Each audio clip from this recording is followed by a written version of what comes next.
The David Pakman Show at davidpakman.com. Welcome to the bonus show. We did not have time to cover this on the regular show, but Donald Trump has made some outrageous comments about Afghanistan, which now are requiring, or at least it is being suggested that a clarification be made. Donald Trump saying yesterday that the country of Afghanistan could be wiped off the face of the earth by Donald Trump if he wanted to do that. But he's not interested in killing 10 million people, which is also interesting where he got 10 million. Like, what is the population of Afghanistan? Afghanistan population is 35 million. So I don't know why he thinks that he could destroy a country with 35 million people and only kill 10 million. So the numbers are also weird, as they often are with Donald Trump. But this is the type of sort of bloodlust, Pat, that we were told it was going to be Hillary who exhibited, and Trump wasn't going to do this type of stuff. And here he is talking about wiping a country off the face of the earth. It's literally the language Iran has used about Israel. Well, to be fair, I think that if Trump did kill 10 million Afghanis, that would end the war. He wouldn't have to kill all 35. Probably. But yeah, it's a totally childish comment. We know that the United States has practiced limited war since World War II, since the development of nuclear weapons. You could say the same thing about the war in Vietnam or Iraq. If we wanted to win those wars, we could do it right away just by dropping nuclear weapons. But we've decided as a society that it's not worth doing that, and we don't want to go all out and take that approach because it's just not worth it. We don't want to kill all those civilians. And so Trump making a statement like that, it seems so childish and also very misinformed. It's a very strange thing to say. It's all of those things and also extraordinarily erratic. I mean, I think we shouldn't understate the degree to which this goes beyond like foreign policy considerations. This goes beyond diplomatic considerations. This is just not the way an American president is expected to comport themselves, particularly when he's sitting there with the leader of Pakistan, Imran Khan, who wasn't there a wrestler named Imran Khan as well? Anyway, that's a different question, I guess. This is just at a certain point, like the lack of decorum that we are seeing is something that, as we talked about yesterday with Brian Klass, other countries notice, and it's not good for the United States. Yeah, and like everyone knows this too. Everyone knows that America has the biggest military in the world many times over. We could blow up any country that we decide to. But we also generally know not to say that sort of thing because it's just rude. And it's just a silly understanding of geopolitics right now. It's kind of like me saying that I could beat up a 3-year-old. It's like, yeah, everyone knows that. Why would I have to go out of my way to say that? Well, it's I would even go further. I would go say. further. Certainly, it's true. Like, if you look at the number of nukes and other weapons we have, like, yes, we could destroy Afghanistan if that's what we wanted to do. But that also ignores, number one, the possibility that if an American president decided to do that, it's quite possible that other international, that other countries would come to the defense of Afghanistan, right? I think it's important not to understate that. And also, just because we can do it doesn't mean there wouldn't be consequences. Like, how many Americans would end up dying as a result of the U.S. haphazardly deciding to wipe Afghanistan off the map? I know that our weapon systems and defense systems are better than Afghanistan's, but they could still do something on American soil, and it wouldn't be good either. And there's sort of like no judgment. There's a total lack of judgment that's implicit in a comment like this that ignores that there would also be consequences, even if you could wipe the country off the face of the earth. Yeah, and you could also tie this to Trump's immigration policy, too. He doesn't want people from certain countries coming to the United States. Yes. He wants people to stay in their own countries, perhaps improve those countries, and then tell us how it's done. Well, it's kind of hard to argue that and simultaneously threaten wiping them off the earth. It's like, where are those people supposed to go? No question about it. And in every way, ignorant, irrational, erratic, and we're still waiting for that clarification from the White House. We may not ever get it, as is often the case with clarifications we're waiting for from this administration. This next story is absolutely nutty. And that is, I guess, sort of a pun, because we are going to talk about squirrels. And I didn't even mean to do that, actually. I'm quite pleased with myself, I must say. Actually, that came naturally to me. Pun actually unintended. Unintended pun. If you are eating, then you might want to pause the show, okay? I'm going to give people plenty of time to do that. This is not the type of story probably to listen to or to watch while you are eating. I feel like I've given fair notice now. Two men back in March were protesting veganism. Now, what that even means, I don't know. Like, what is there to protest if people want to not eat animal products? Like, what is that? What are you protesting exactly? Are you trying to force them to eat animal products? It's very strange. They were protesting veganism, and the way they did it was they ate, or at least started to eat, or claimed they were about to eat, raw dead squirrels right in front of a vegan stall at an outdoor market in London. This is a 22 and a 29-year-old who started eating the dead squirrels with skin and fur intact at the Soho Vegan Food Market in March. We're talking about Soho, London, not Soho, Manhattan. They've been found guilty of behavior likely to cause harassment, alarm, or distress. They were against veganism, Pat. They were raising awareness about the dangers of not eating meat when they consumed raw squirrels. And they continued to eat squirrels despite requests to stop. It was premeditated. It was specifically meant, a court found, to cause distress to people there. And they have now been found guilty, and they will have to pay, one of them $250 plus fees, and the other $500 plus fees. Yeah, there's so many places we can take this. I think starting with your initial point, it is very strange to protest veganism. Like, I can understand vegans protesting animal eaters, the meat industry, because they see that as sort of like an injustice in the world, that there's an injustice being committed against these animals.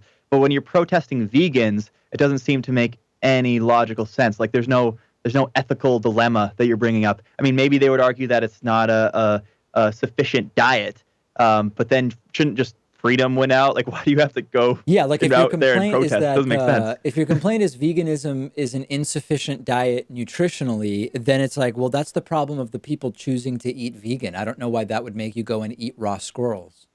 Yeah, very, very strange. And also with, our sort of American sensibilities, it makes me wonder if these people should have to face any consequences for doing this, assuming that you're able to just eat a raw squirrel, like assuming that you can just find a squirrel out in nature and just eat it raw. If that's legal, then I think it should also be I think it also should be legal to eat it in front of people, even at a protest, even at a vegan event. Yeah, I mean, this took place in London, and I'm Right. unsure of how the law is in the United States. But as far as I know, are you allowed? I mean, okay, so I guess you can't shoot squirrels in public because of the shooting part.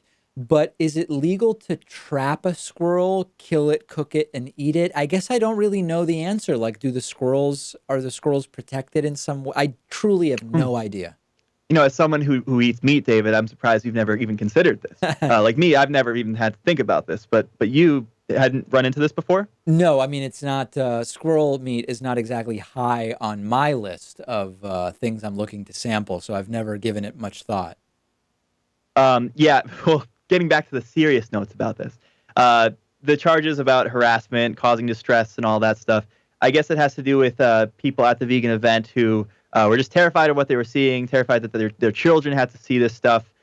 And my thought is, like, maybe you should just look away. Like that, I think that's all well and good. Assuming we're not going to give them any charges for actually killing the squirrel, if there's nothing wrong with that from a legal sense, I think it should be fine for them to eat the squirrel in public. That's just where I come down on this. And I'm saying this as a vegan here. I think that if anything, we should be glad that the punishment was not that big, right? Is that something we can say if we think that this is maybe not even something that should be punished at all? $250? Maybe the death penalty. Yeah. Very weird. I actually know, I'm trying to think. Squirrels are basically rats with fluffy tails, right? I mean, is that's basically what we're talking about when we talk about a squirrel? I have to recuse myself from commenting on this because one time I misidentified rabbits as rodents. I called them the cutest form of rodent, which, they are very cute animals, but I was corrected by the audience and told that they were not rodents. So any sort of comparisons to rats with squirrels or rodents or rabbits, I have to recuse myself on that. Yeah, I'm trying to remember. I guess so.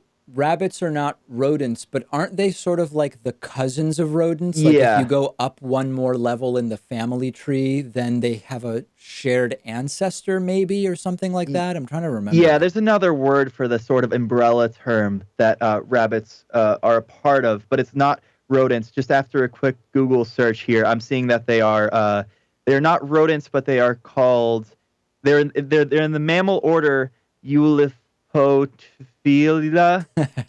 So yeah, that Yes. doesn't really roll off the tongue. No, it doesn't. Okay, let's talk about food stamps. The Trump administration is now proposing a rule to tighten food stamp eligibility, which would cut about 3.1 million people altogether from the program, according to the U.S. Department of Agriculture. This is one of those stories where, it's very trendy, I guess I would say, to make the point that when you focus on Trump's tweets and his international embarrassments, sometimes you miss the really serious stuff he's doing that has an immediate impact on people. And we try to stay on top of that stuff. And here is something very specific that is going to hurt a lot of people. And it's actually going to be bad for the economy as well, because we know food stamp spending is very stimulative because it is almost completely returned with a high multiplier into local businesses and grocery stores.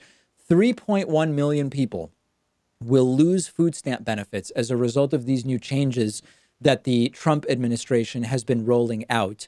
And the program currently provides free food to about 40 million Americans. That's 12% of the total population. Number one, that's a massive number. Number two, it's sad that 12% of the population needs food stamps. That's horrible. That's a horrible reality, but it is the reality.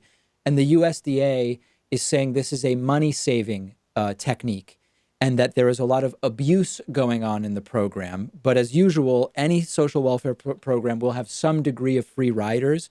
And what we need to focus on is the fact that this is helping a lot of people who otherwise can't afford food. And in the meantime, Trump is tweeting about the Mueller report and no collusion, no obstruction. Yeah, I suppose the Trump administration would argue that the economy is relatively good right now. Low unemployment rate, stock market's doing well, record low Hispanic unemployment, record low Black unemployment. Of course, they have to always bring that stuff up. So if there's ever a time to cut food stamps or to keep it in check, it would be now. But on the other side, there still are going to be people who starve because you cut the program. I mean, not everyone's doing well in this economy. Even the people who have jobs aren't necessarily doing well in this economy. Yes. And then there's also the point about, like you mentioned, food stamps being incredibly economically stimulative. For every $5 that you spend on food stamps, you get $9 out of it in productivity. And that makes total sense because, lo and behold, if you actually have people who are able to focus on people who are fed and their basic needs are taken care of, then they can go out, participate in the economy, and be more productive. It just makes all the sense in the world. Yeah, food stamps are interesting because they're stimulative in more than one way. So when we talk about like healthcare, everybody having healthcare being economically stimulative, we talk about, well, if you're not sick, then you can work. And that's economic productivity. You're earning wages. The government taxes those wages. So there is that. When it comes to food stamps, it goes even beyond that. The food stamp spending is stimulative because it's being spent at a high multiplier at local businesses, as Pat and I have already talked about. We also know that people are more productive at work when they are not hungry. We know that students do way better in school when they are not hungry, making them much more likely to, yes, at some point in the future, but we have to consider that, be more, quote, productive members of society under the paradigm of earning wages and creating government revenue. So this is really, food stamps are known to be stimulative spending, but they're stimulative in intangible ways that go even beyond that. Yeah, and a lot of the recipients of food stamps live in red states. They may even be Republicans, and they don't realize that when they voted for Trump, they were effectively voting for things like this, for cuts to programs that they benefit off of. And if there's any silver lining to this horrible story, it's that maybe people who will be affected by this will realize that Trump isn't really the candidate for them the next time around. I would love it sucks that it takes that for that to happen. But something, like we talk a lot about what would cause Trump supporters to defect from Trump. And for the most part, we seem to think of like very few things on the list. Yes. Like his racism doesn't seem to persuade them. Attacks against immigrants, any of that stuff doesn't seem to persuade them. But if you're going into people's pocketbooks, if you're going into people's pantries, maybe that can do the actual job. Maybe so. And I also hate that it takes often like a personal calamity to realize that the person you voted for is not actually good for you. I hate that that's even a paradigm, but it is.